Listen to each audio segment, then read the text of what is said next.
জানি না আপনাদের কার কার সাথে এমনটা হয়, কিন্তু আমার সাথে প্রায় হয়ে থাকে। আপনারা কি খেয়াল করেছেন? বিশেষ করে আমরা যারা গৃহিণী, তারা যখন ঘরের মধ্যে অন্যান্য কাজে ব্যস্ত থাকি, তখন আমাদের একদিক দিয়ে না একদিক দিয়ে কাজ বাড়বেই।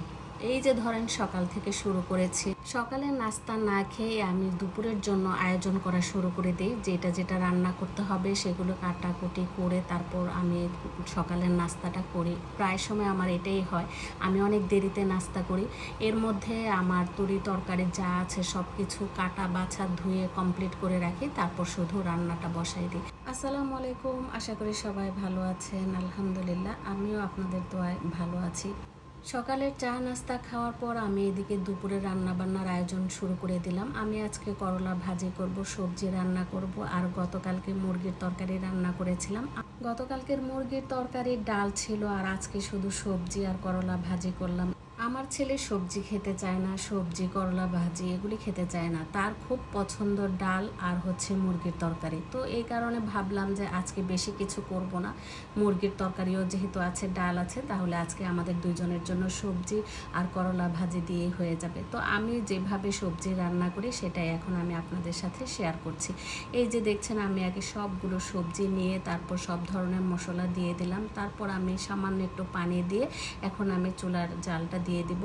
সবজিটা যখন সিদ্ধ হয়ে আসবে তখন কিন্তু আমি মিষ্টি কুমড়াটা দিয়ে দিব। আমি মিষ্টি কুমড়াটা আলাদা করে রেখে দিয়েছি, কারণ মিষ্টি কুমড়া একদম নরম হয়ে যায়, যার কারণে এই সবজিগুলো আগে যখন নরম হয়ে যাবে, সিদ্ধ হয়ে যাবে, তখন আমি মিষ্টি কুমড়াটা দিয়ে দিব।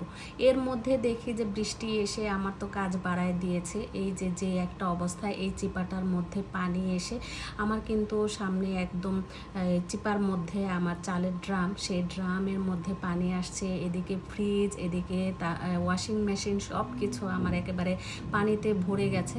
যাই হোক, এদিকে আমার করলা ভাজি হয়ে গেল, সবজিটাও কিন্তু সিদ্ধ হয়ে আসলো। এখন কিন্তু আমি এই সিদ্ধ সবজির মধ্যে মিষ্টি কুমড়াটা দিয়ে দেব। মিষ্টি কুমড়াটা যখন সিদ্ধ হয়ে আসবে তখন কিন্তু আমি এর মধ্যে সামান্য আদা, রসুন, জিরা এগুলো দিয়ে দেব। আমি কিন্তু সবজি সিদ্ধ হয়ে আসলে তারপর আদা রসুনটা দিই বা জিরা দিই। আপনারাও কি আমার মতো এভাবে সবজি রান্না করেন? যদি কেউ এভাবে করে থাকেন তাহলে কমেন্টে জানাবেন। এরপর তো এখন সবজিটা বাগার দেওয়ার সময় হয়েছে। আমি এখানে রসুনটা একটু থেতলে নিয়েছি, তারপর গরম তেলের মধ্যে রসুন, পাঁচ ফোড়ন এগুলো দিয়ে যখন বাগারটা দেওয়া হয় তখন তো অন্যরকম একটা ফ্লেভার বের হয়। যাই হোক, আমি তো এভাবে সবজি রান্না করি। আপনারা কে কীভাবে করেন একটু কমেন্টে জানাবেন।